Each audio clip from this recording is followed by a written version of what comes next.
Hey there, friends, and welcome to episode 222 of Just the Zoo of Us.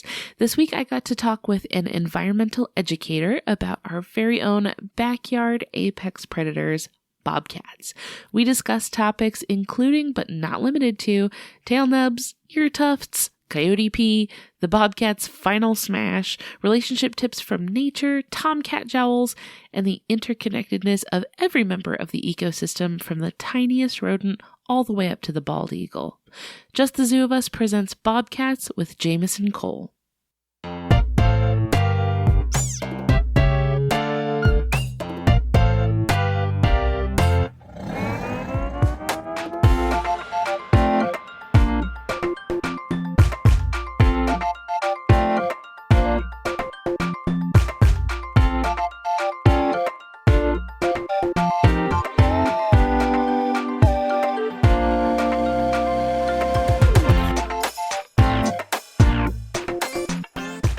Hello, everybody. It's Ellen Weatherford with your favorite animal review podcast, Just the Zoo of Us. I'm so excited to be here with y'all this week, and I have a brand new friend to bring you. This is Jamison Cole. Say hi, Jamison.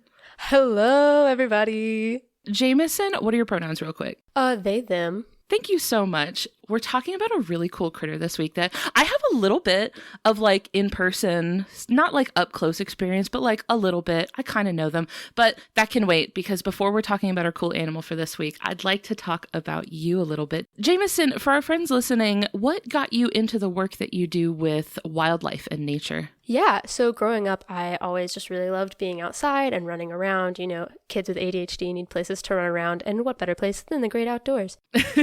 No walls. There's nothing for me to break out there. It's great. Nothing. Surprisingly enough, never got like a broken bone or anything, but I was running wild, climbing trees, digging stuff up, touching bugs I probably shouldn't have touched. But what got me into like wildlife and nature and conservation and stuff, it's hard to say. My dad always called me a tree hugger growing up. And so I think I just kind of embraced that by like the age of 8. I was like, yeah, we're doing that. And then, plot twist, I went into college thinking I was going to be a dancer. And I was a dance major. And then I had 2 hip surgeries, all good, in BD. Okay. I'm still dancing, but it did like set me back a couple of years. And I was like, let's just switch gears just so that I could be doing something productive and feel good about it. This is completely not related, but what kind of dance? Honestly, my favorite is jazz. I'm a big Fosse person, but I dabbled in a lot of things. So I did like hip hop and ballet and point and like modern styles and tap, but my favorite was jazz. And a lot of school, like university programs focus more on like modern. So I guess I was probably more focused on modern and like technical kind of stuff as well. I think there are a lot of like ways you could draw inspiration from like nature and wildlife in dance, I bet. For sure. I really love exploring that specifically. I work at a summer camp sometimes, and we spend a lot of time outside with the kids. And so like when you are doing like less nature-y kind of stuff and more like creative kind of stuff, you're looking for ways to tie in like, well, the whole point of us being here is that we are in the woods. So like they draw pictures of animals they see. They sing songs about the plants that they see. So like that's another big part of it is like, okay, we're moving our bodies and we are inspired by the things around us. And I think that that is so important. But yeah, so I switched tracks again and went back into like science and stuff and really fell in love with like conservation work. And I had a professor that really helped me fall in love with sea turtle and marine conservation. Easy to fall in love with.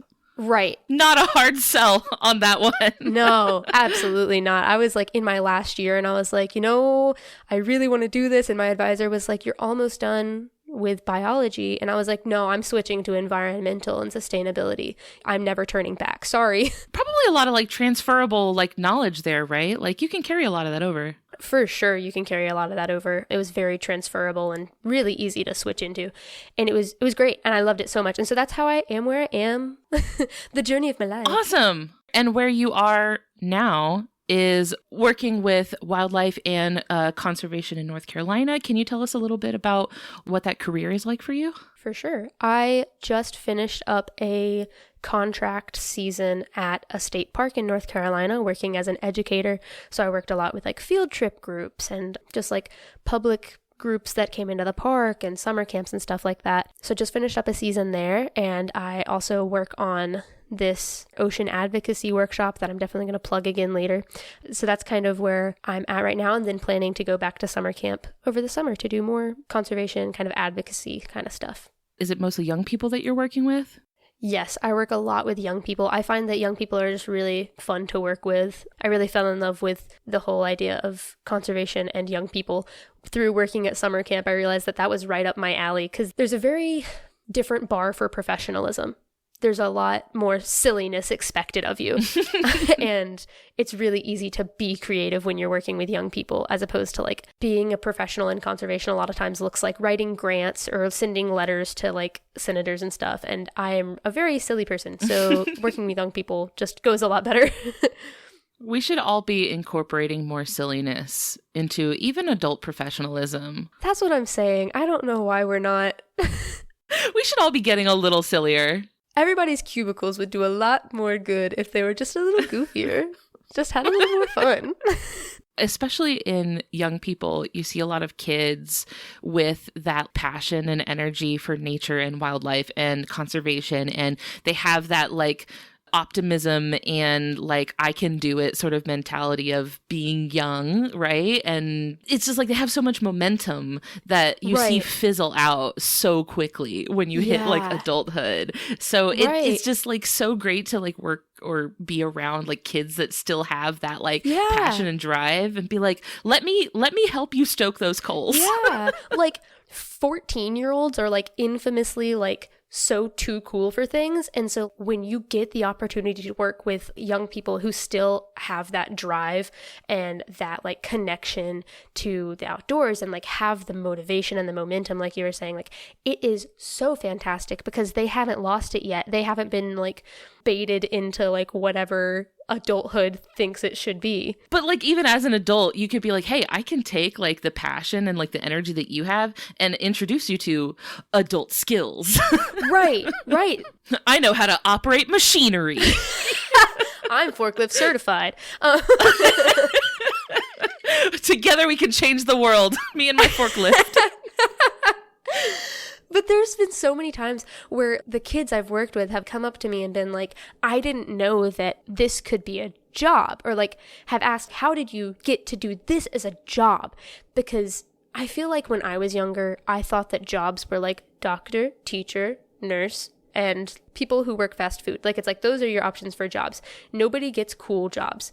And then you grow up and you graduate from college and you realize that there are so many cool jobs in the world that now you're like trying to pin one down and you're like, oh, I want to do all the cool ones. Exactly. I'm a big fan of like temporary and seasonal work because I want to hop around and do all of the cool jobs that there are. All of them. The job that I left in Florida, which it broke my heart to have to leave this job because I loved it and I'll never find one like it anywhere else, was I worked at a resource center for queer youth. And so, like you said, like so many 14-year-olds are like too cool for stuff. But these were all like young people who were there for like a common like unifying purpose and had just like smashed through that too cool for things aura. Yeah. When you get them to forget that they're too cool for stuff and they get really invested in whatever you're doing. But that's another thing, like being like a trans person in my field, I know what I am to a lot of young people, and that makes me feel really great because I know that they are seeing like that as a trans person who is an adult and has a job and is like open about being trans and is doing something that I'm interested in. And that is so pleasing to be able to say that I am that for somebody, not to like toot my own horn, but like it does feel good that I am recognizing and that they're recognizing and like we see each other. Yeah, seeing trans joy, you know, like exactly. Seeing someone thriving and killing it, like it's comforting. Right, exactly. So now you get to experience the joy of communicating science to young, passionate people and getting to experience working with animals, working with wildlife. I don't know, how much has your career overlapped with the animal we're talking about today, the bobcat? Not a negligible amount. Maybe bobcat adjacent? Right. When I was working at the state park where I just finished a season, I taught about a variety of animals that lived within that park and within North Carolina. And so we hit on a few like key mammal species, and this was one of them. I cannot tell you how distraught I was when I realized that you had already done a black bear episode, because I was like, oh, I love black bears. And then I was like, no, it's okay. Of course somebody already did it, because that's a cool animal. It's everybody's like They're favorite. just friendly babies. I love black bears. They're friendly little guys. They've got the cutest little ears. But anyway, so yeah, one of the like key species we talked about was the bobcat, because they are a very prevalent species in North Carolina and all throughout the U.S. But the bobcat is like a North American icon, right? Like, Right. That's just one of the guys. You're going to see them out around. Right. They're everywhere. So for people who are listening from like outside of the bobcat's domain of terror, could you introduce us a little bit to our kitty cat friend? Absolutely, I would love to. So our bobcat is a beautiful kind of lynx that lives in North America, all throughout the U.S., and then a little bit of southern Canada, and then down into Mexico.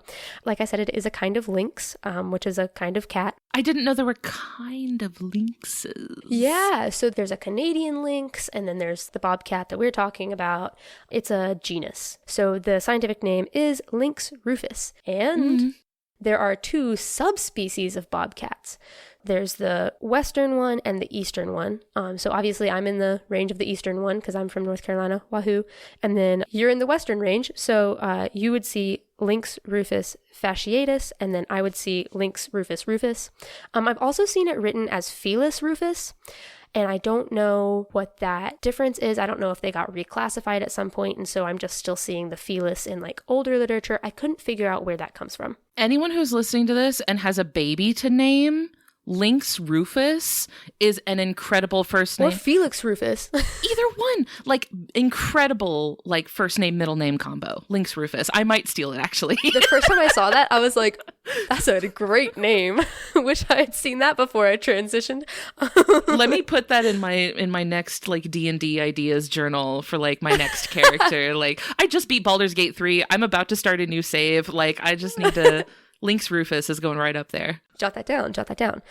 So their scientific name is Lynx rufus. There are two subspecies, and they are listed on the IUCN's Red List as least concern, which is great. I love when you see a species under least concern. It's like, oh, yes, we got one.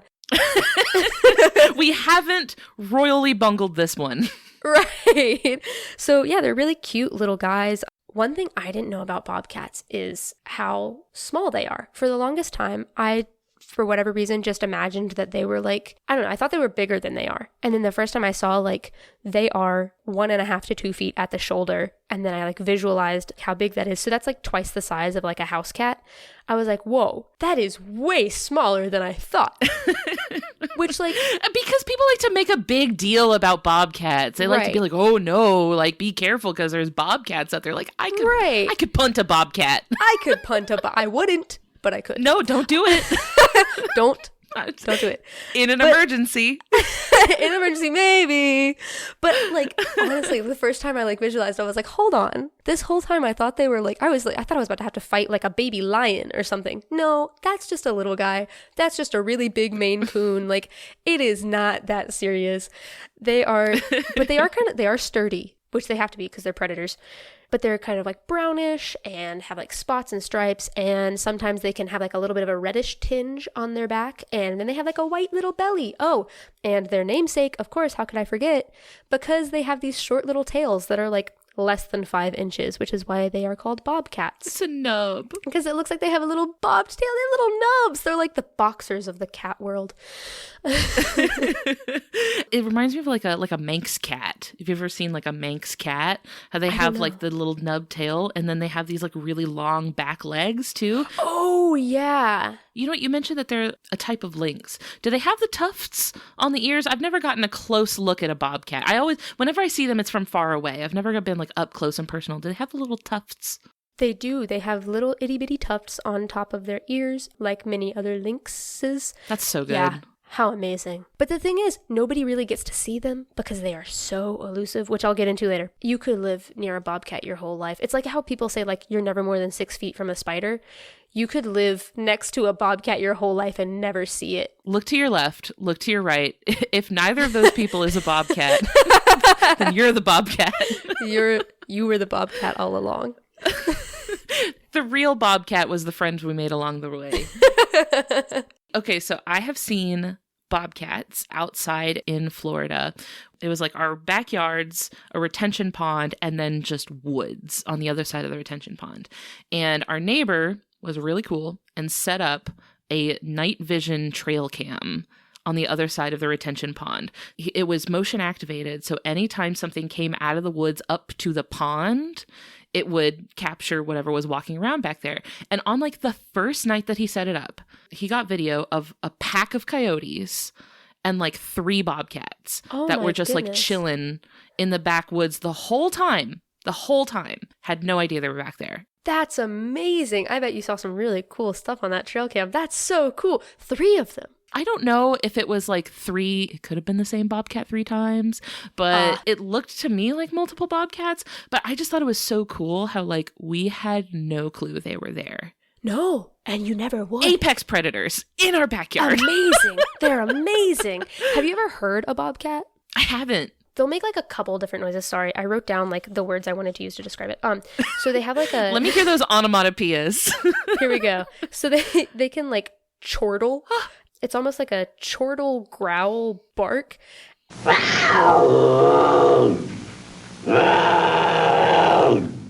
It's like the sound that they put in like cartoons when cats are fighting.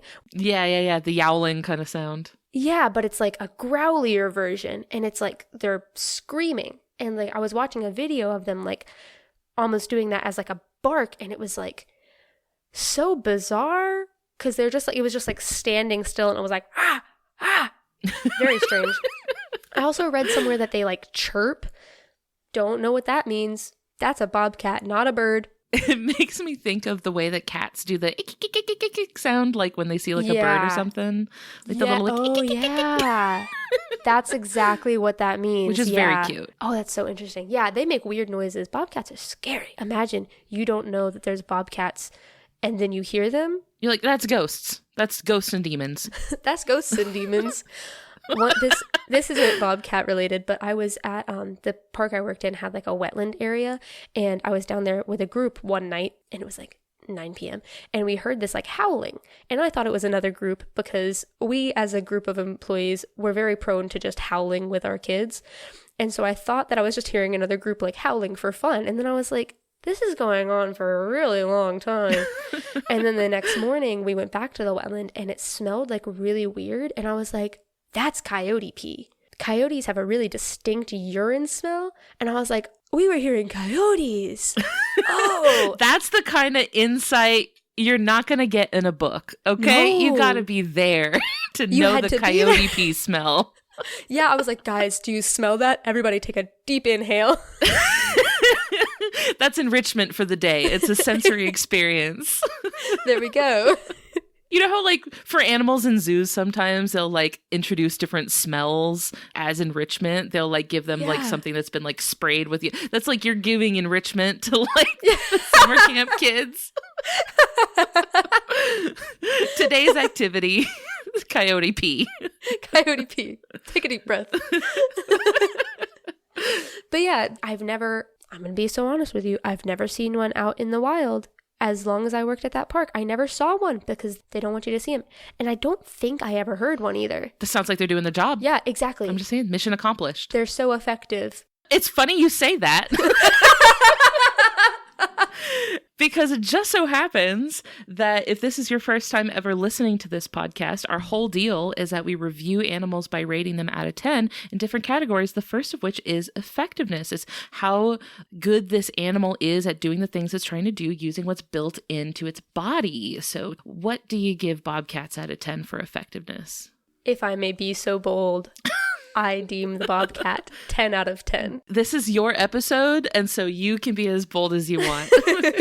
I was a little hesitant to give a 10 out of 10 because I was like, well, I don't know. That seems a little excessive. And then I was like, no, actually, I'm going to stick with it. And for one specific reason that I will divulge in a moment. They're very effective. They can run. They can swim. They can climb. They could do a triathlon. They can swim. They can swim. Huh. Yeah. I've not witnessed this. I haven't either. But they can. And they're very strong, and they have a great sense of smell, and they have great vision. They're very effective predators. So effective, in fact, that, and this is the thing that pushed me to stick to my guns with the 10, a bobcat could take down a deer. Now, there's a large size differential here happening. Yeah, which takes me back to a minute ago when we were like, no, I could take a bobcat, I'd punt him. A bobcat could take down a deer. So I think a bobcat could take down a me. I'm rethinking what I said earlier. I'm reassessing. I've changed my mind. You know the thing that's like asking dudes what is the biggest animal they think they could take in a fight? And they always say like a grizzly bear. Everything I'm learning about bobcats has me bumping that like size back down. I'm like, maybe I couldn't actually. Somebody asked me how many geese I think I could take, and I was like, maximum of one, and I would lose. And they were like, I think I could take on 3, and I was like, no, you couldn't. I know you couldn't. So yeah, bobcats can take down deer, which is amazing to me because bobcats, like we said, are like maybe 2 feet tall at the shoulder. They're maybe 30 pounds. If you've got a sizable bobcat, it's maybe in the 30 pounds range. Like, deer are much bigger than that. I don't think necessarily it could take down like a big, strong buck, but it could definitely take on like a decent sized doe. Like, that's amazing. I also think they're really effective and amazing at being predators because they are opportunistic predators, so they will prey on whatever animal is like convenient to them. But they do have a preference for rabbits, and that says to me, if they could take on anything they want and they get to choose rabbits most of the time, good for them. They could take on something smaller like a bird or a squirrel, and they're choosing rabbits. Which are not easy to catch. Right. They have the privilege to choose. Wow, that's pretty effective. They can also, I forgot to say this earlier when I said they could run, but they can run up to like 30 miles per hour. You are not outrunning a bobcat. Absolutely not. No. So you're going to punt it and then what? It's right back in your face, like seconds later. It's right back there. It's like, what now? You wasted your turn. Sorry. Yeah. You punted it into the lake. Oh, guess what? They can swim. You're not safe. You are not getting away from this encounter. You're not getting away from that bobcat. Their movement speed is 30 feet. They got you. They're on it. Back in when we had bobcats behind our house, you know what we didn't have behind our house? Rabbits? Any squirrels. Squirrels? 0 squirrels. Never saw a squirrel. Squirrels are everywhere. Yeah, not in our backyard. It wasn't. It's because you had a bobcat. We had bobcats. I will say we did see rabbits behind the house a couple of times, but not often. So the rabbits had to have been real quick. It's like when people get cats just to like keep around their house to keep mice out of their house. You guys just had like an all natural like barn cat. And I know a lot of people would probably be sad. You know, you see the bunnies in your backyard and you're like, oh, bunnies. I love them. They're perfect and amazing and they're so cute. And then they're gone and you're like, oh, the bobcats got them. And I know like the tendency is to be like, that's so sad. But I'm like, oh, bobcats, they're so cute. No, exactly. It's like I see a lot more documentaries nowadays that will like do that first thing of being like, oh, the poor antelope, the lion is going to kill that poor, beautiful, graceful antelope. And then like 2 minutes later, they're like, look at the poor lion cub. The mom didn't catch the antelope, and now look what happened to the lion cub. Don't you feel bad now? Yes, and I'm like, what? Well, hold on. Why is this now my fault? Right. I'm like, oh no, I didn't mean to cheer for the antelope. I'm just on the side of whatever, I guess. I didn't want this. Sorry. Right. I didn't mean for that to happen. But bobcats are like your little backyard apex predator. And they're so like small and they're pretty subtle. Are they like active at night? Are they mostly out at night? Maybe that's why we don't see them. They are pretty adaptable. They can be out any time of day and they are active year round, but they are primarily crepuscular. And crepuscular is a fantastic word. I love this word. It's a great one. I love animals that are crepuscular. Just try it. Just say it out loud. Such a good mouthfeel. Say it with us. Crepuscular. Oh, it's perfect. Crepuscular. So crepuscular animals are primarily active in like the hours of dawn and dusk. So when it's like starting to get bright outside, and then when it's like the sun's going down. A lot of animals are like this. White-tailed deer can be like this, and bobcats are like this a lot. And we see a lot of animals that are active like this, and we sometimes call it rush hour, because that's when a lot of animals are either coming out because they're nocturnal, going to bed because they're diurnal, or just being active because they're crepuscular. So it's a pretty magical time. I like that. They have like the same sort of like activity schedule that we do, like that 5 p.m., you know, like everyone's trying to get out, get their errands done. Yeah, they're just getting their errands done. I wanted to ask another thing about their effectiveness. They can do this thing called a death blow. A what? A death blow. And it's how they like take down bigger prey like deer, but it's like they pounce like 10 feet.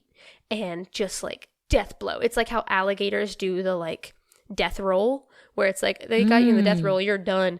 So they pounce and deliver a death blow, and it just absolutely takes out whatever they're hunting. Wow. What is like, it's like a bite? Is that what they're doing? Like they're just getting like height for a bite? I think it's, just like a really powerful pounce with nails and teeth involved, and just taking down whatever they're after. It's their final smash.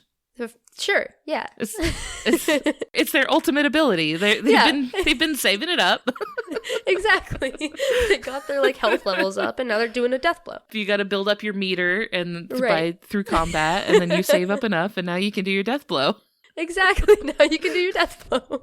Is that how they're taking down deer? Because it seems like with a deer, you're going to need to like, when you're little, you got to like bring some oomph to it. Yeah, so I saw one video of like a bobcat taking down a deer, and it jumped onto its back for the death blow, and then that way like they could get it from behind and get its neck. And yeah, so I think it's still a little bit of a fight, but like on like a smaller animal like a rabbit, like your death blow, you pounce on it with your teeth and your nails, and that rabbit is done. It doesn't take a lot of fighting for that one. You think the rabbit sees the bobcat coming forward and it's like, guess that's it for me. I guess we're done here. Well, it's been a good one, boys. I guess we're wrapping things up. All right. That's enough for me. And for us as humans, we see the bobcat, we're like, oh, it's so cute, little kitty. But for a rabbit, they're like, that's the angel of death. That is death. That's the Grim Reaper for a rabbit. That's the Grim Reaper. Hey y'all, we're going to take a quick break to hear from a couple of our friends over on the Maximum Fun Network. When we get back, we are talking ingenuity and aesthetics for bobcats. So stay with us. Hello, welcome everyone. Step right up. We're going to heal you. We are the healers, Ross and Carrie. Yes, you there. You look like you're upset. Come up here. Yes, you are healed because you've listened to our podcast. Yes. Have you been having trouble with demons? Are you sleeping too much, too little, just right? We have the solution. It is to listen to Oh No, Ross and Carrie. A show where we examine unusual claims. We show up so you don't have to. Find us on MaximumFun.org. We won't actually heal you.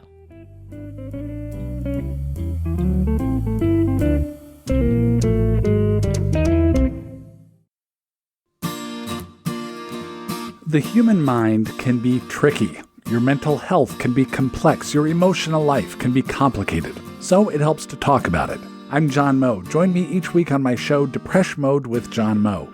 It's in-depth conversations about mental health with writers, musicians, comedians, doctors, and experts. Folks like Noah Kahn, Sashir Zameda, and Surgeon General Vivek Murthy. We talk about depression, anxiety, trauma, imposter syndrome, and perfectionism. We have the kind of conversations that a lot of folks are hesitant to have themselves. Listen, and you won't feel as alone, and you'll have some laughs, too. Depression Mode from Maximum Fun at MaximumFun.org or wherever you get your podcasts.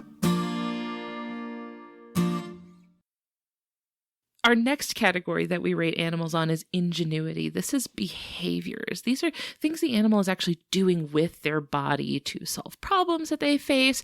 This is a predator, so this might be ways that they might hunt their prey, or maybe ways that they don't become prey themselves. What do you give bobcats out of 10 for ingenuity? If I may be so bold twice, I am giving them a 10 out of 10 for ingenuity. Let's go. Because they're very strategic. They go into like stealth mode when they're hunting prey. And so they'll do this very interesting thing where as they're walking, when they move one front foot, they'll put their back foot exactly where that front foot was. And it greatly reduces how much noise they make. And so it's like they're like putting on a silencer, and it's really effective. So they go into like stealth mode. I have actually seen this happen recently, but this was not in the wild. This was at this park close to us called Northwest Trek, which is like, it's like a zoo, but it's only animals that are native to the Pacific Northwest. And it's very much just like a big chunk of the woods where like there are just some enclosures in the wood. Like it's just the woods that were already there. Oh, that's neat. It's not just like, you know, things that were built for, I mean, you know, they build like little pools for the bears and stuff like that. But it's for the most part just the woods that were already there that they just put little fences in to like house some of the animals. And they have bobcats. And luckily Christian thought to bring his binoculars because we would not have been able to see this without the binoculars. But I don't know what the bobcats got their eye on, but we were watching the bobcats that were just kind of sitting there, not really doing anything. And then all of a sudden something got their eye and they both crouched down to the ground fully, like when your cat sees like a bird out your window or something, elbows up, belly to the ground, intense stare, and we're just motionless. And they start doing that little shimmy. It was such a slow, they were trying to move imperceptibly slow, like Drax from the Guardians of the Galaxy when he's like, I'm moving so slowly that you can't see me.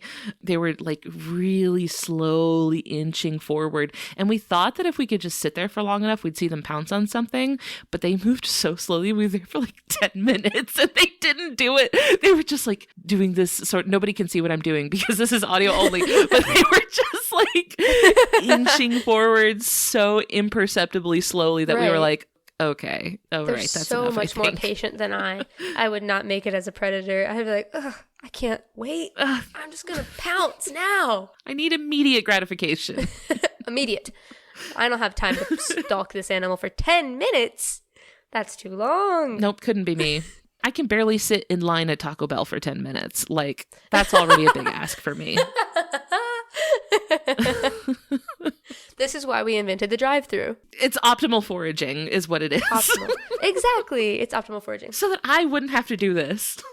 Yeah. We're just like smarter and better. So just like kind of get on our level. Just perfect in every way. Right. So maybe they could take some notes. We're maybe just like a superior species. Maybe the best. No, I'm just kidding.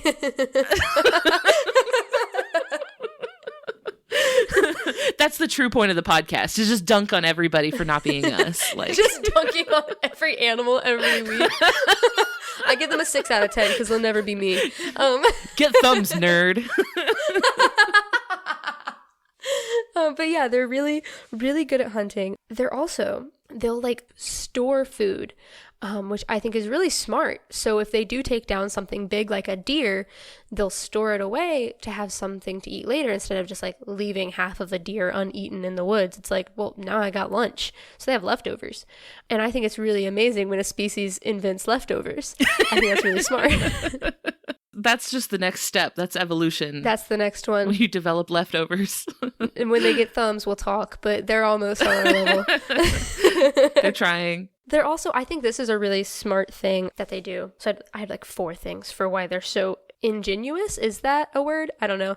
They have a lot of ingenuity. Ingenious? Yeah, that probably makes more sense. for why they have such remarkable ingenuity.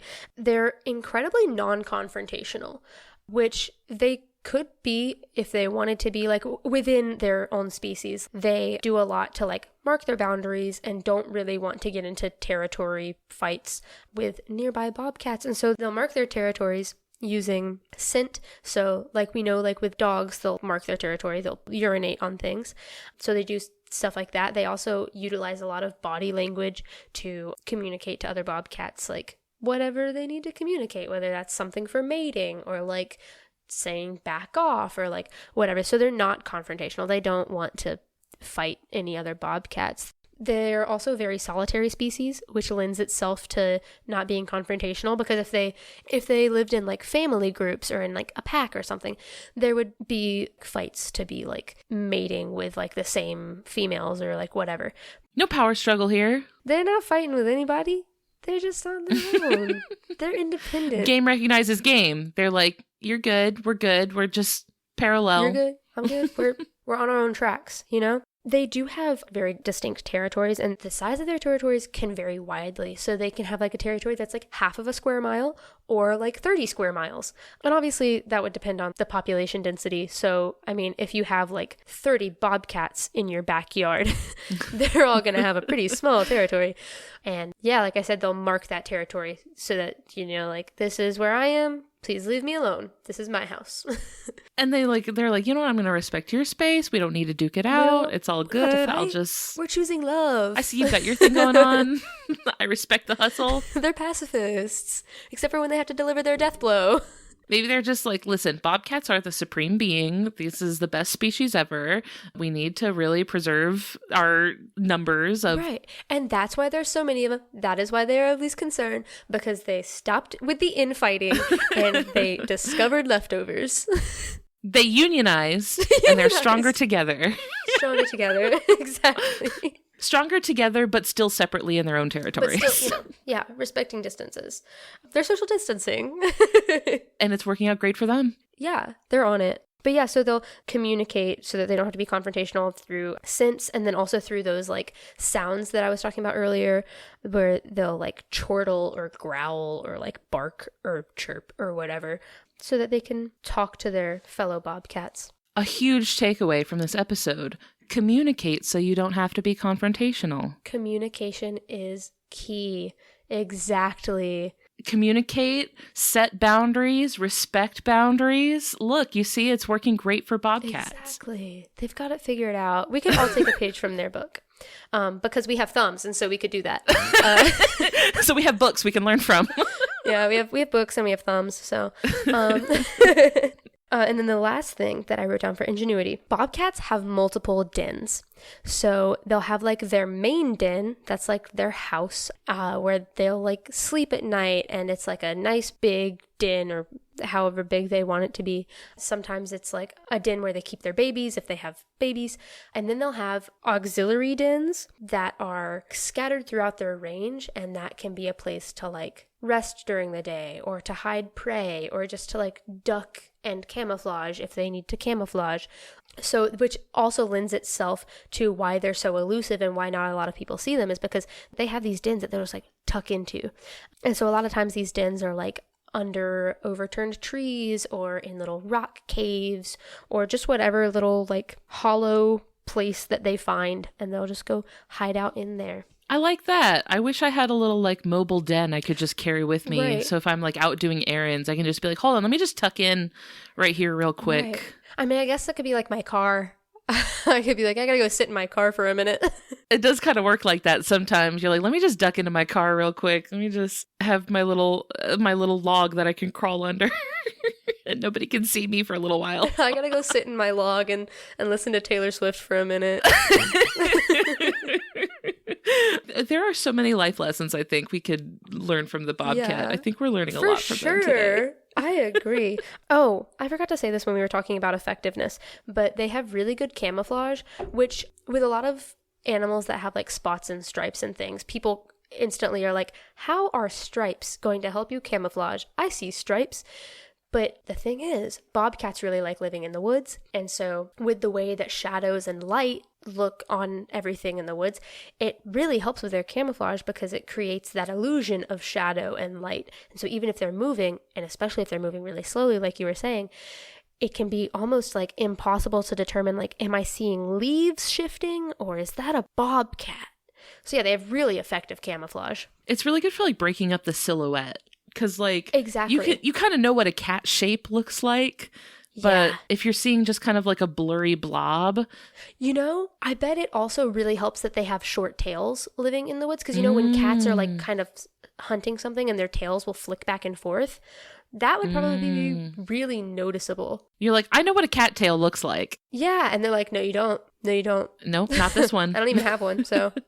And the coloration of the fur pattern and like the spots and the stripes and everything they have going on is a great tie into the last category that we rate animals on, which is aesthetics, which is just how nice this animal is to look at. This seems like kind of an easy sell. I don't think there's a lot of room for controversy on this one. But oh no. What do you give bobcats out of 10 for aesthetics? This is going to seem kind of mean because I did give them a 10 out of 10 for their first two categories. But hear me out. I gave them a 9 out of 10. I didn't think this was going to be the place. Like, I didn't think this was going to be the one. Right. They are cute and they are beautiful and they have their cute little tails and their little ear tufts and oh my goodness, they are so incredibly soft. At the job where I worked, where I talked about bobcats quite frequently, we had a pelt for educational purposes to show like the patterns and the like fur, and it's incredibly soft. And bobcat fur for a while was kind of in high demand. I think it was like as recent as like the end of last century, which is like, that's really recent for fur to be in demand. But they have this really, really soft fur, and I think that bumps them up for aesthetics. Don't tell me that they have soft fur, because now I'm going to get myself hurt. Like, come here, kitty.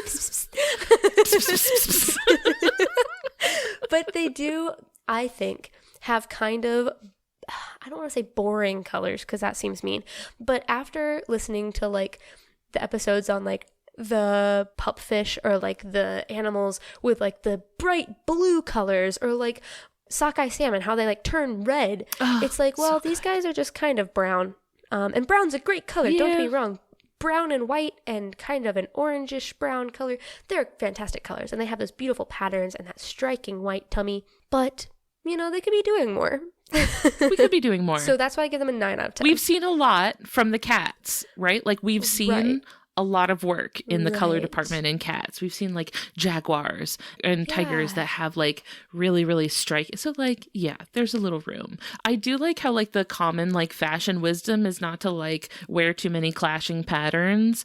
And bobcats are like, no, spots and stripes. Yes, I will be having spots both. And Thank stripes you. and white and brown and ear tufts and short tail. Black and brown together. It's okay. We won't be doing too many accessories. This is perfect. We'll do every color and pattern we want, and you can't say anything about it because I'll kill you with my death blow. The paws are enormous, and that's great for me. They have really stocky legs and thick paws, and I think that is just so cute. And this is also another reason I bumped them down to a 9 out of 10. Their heads look too small for their bodies to me. I see it. I do see it. Like you see a picture of a bobcat from the side, like standing up, and you're like, huh, I thought its head would be bigger. Look, I don't think that's right. Did someone draw you? It does look like a drawing. It's so interesting. And they have like these like mutton chops on the side of their faces. And it's like, huh, that's an interesting choice. It reminds me of like the tomcat jowls that like if you don't get your cat fixed, they get these like big like gross. big old jowls. Have you seen like tomcat jowls? I don't think so. Just look up tomcat jowls and it's ridiculous. Oh, that's so cute. Oh, their little cheeks. Oh, gumpy little guy. They do. I did Google bobcat kittens because I did want to see what the read was on the kittens of the bobcats. And a lot of the ones, I don't know if this is common or if it's just that I'm seeing a lot of the pictures of it, but the kittens have blue eyes. And it's pretty cool. That's cute. Pretty good. They're little baby kitties with these bright blue eyes, and some of them look kind of silly because some of them got eyes that aren't going the same direction as each other, and that's really funny. Oh, yeah, they're so cute. And do you see on the pictures of the baby bobcats or the bobcat kittens, do you see like the little pointies on the top of their ears? Just like the tiniest little like starting of like devil horns coming out of the little cat ears. It's so cute. Just a whisper of a tuft. Oh, they're so cute. Speaking of bobcat kittens, bobcats usually have about 1 litter a year. So also contributing to their high population numbers because they are reproducing every year. And they'll have about 2 to 4 kittens in each litter. And they are on their own in about 8 weeks. So they're out of the den there. That's brutal to me. Yeah, they're like, time's up, my guy. Get on out of here. Yeah. They're born like furred and blind and like 10 ounces. And then 8 weeks later, it's like, well, you're done drinking milk. Why are you still here? Goodbye. No free rent. I'm sorry. Go get a job. This is a good warning to people. Just because you see a kitten outside doesn't mean that you need to intervene. Oh, no, you do not. I have heard quite a few times of people accidentally bringing in bobcats, like thinking they were rescuing a feral outside kitten, and it's a bobcat. It's because they're just so dang cute, and they'd be easy to mistake as like a little house cat because they do have like the same approximate coloration and pattern as many house cats do. So like, it wouldn't be hard to mistake them. It's reminding me a lot of how like humans make the same mistakes with like dogs and coyotes. So we'll be like, oh, there's a dog outside. I better take it into my house and nurse it and rescue it. And you're like, that's a coyote and they belong there. Right. Please put it back outside. You've kidnapped this wild animal. Yeah, I know. I've seen like a lot of like tweets and stuff that'll be like, guys, look at this dog I just brought in. And it's like, nope, that's a coyote. Put that outside. Don't give him a bath. It's the weirdest thing. This dog is so mean. Yeah. Like, guys, this cat I found outside is really mean. I don't know what to do. Look at this poor little kitten. Somebody chopped off its tail. And it keeps biting me. It's really weird. It's terrible manners. These cats are, they're apex predators, but clearly, as anybody I think who pays a lot of attention to nature and conservation knows, that's not always enough. And there are often still struggles that they may face. So what is a bobcat up against? Like, what kind of things are threatening bobcats now? They do have that really beautiful fur, and so they were being hunted for fur for a while, but they're pretty much good on that front. Their numbers are doing great. But like many other species, they are sensitive to habitat fragmentation because developments are happening constantly.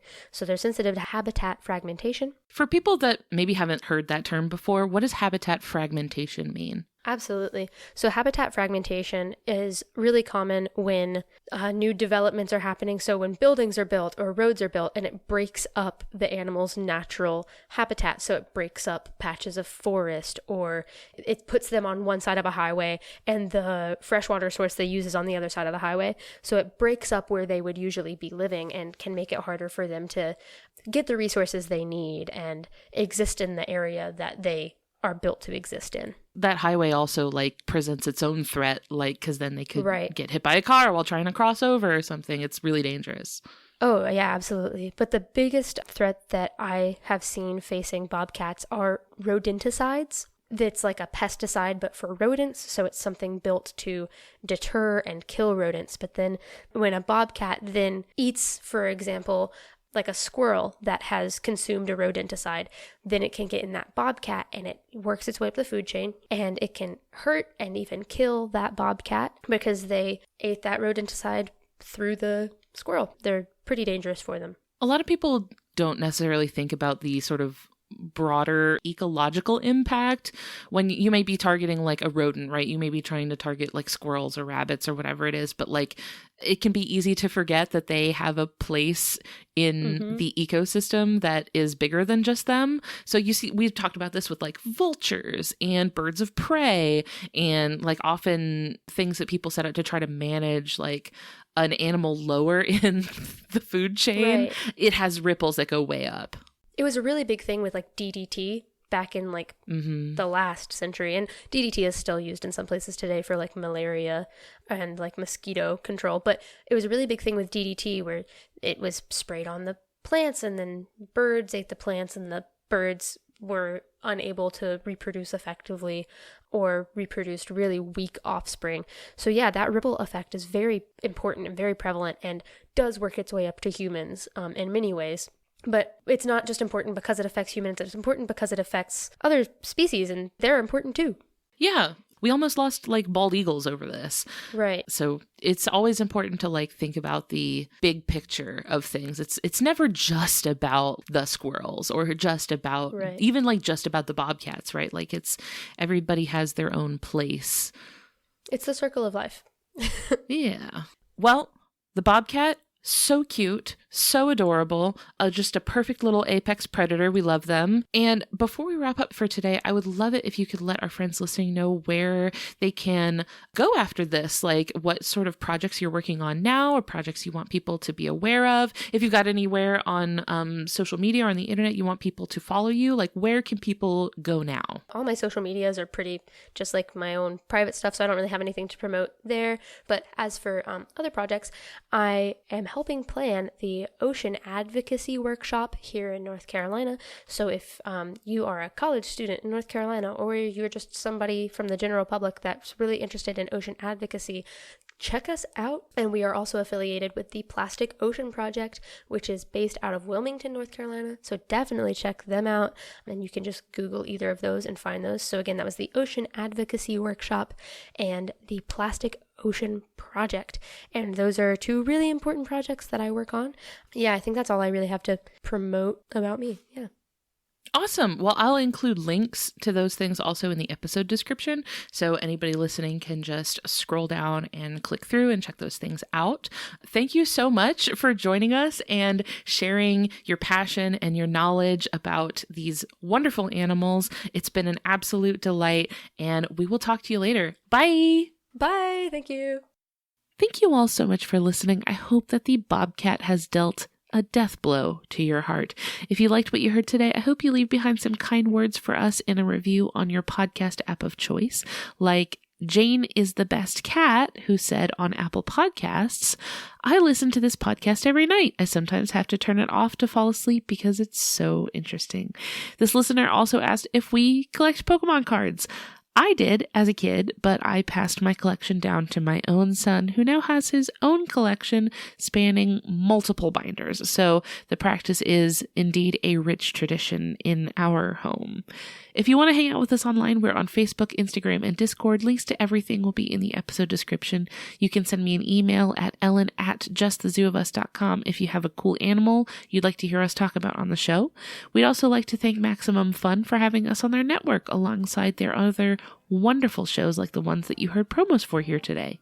You can check those out and learn more about the network and how you can be a part of supporting our show over at MaximumFun.org. Finally, we would like to thank Louis Zong for our theme music. That's all for today, and we'll see you next week. Thanks. Bye!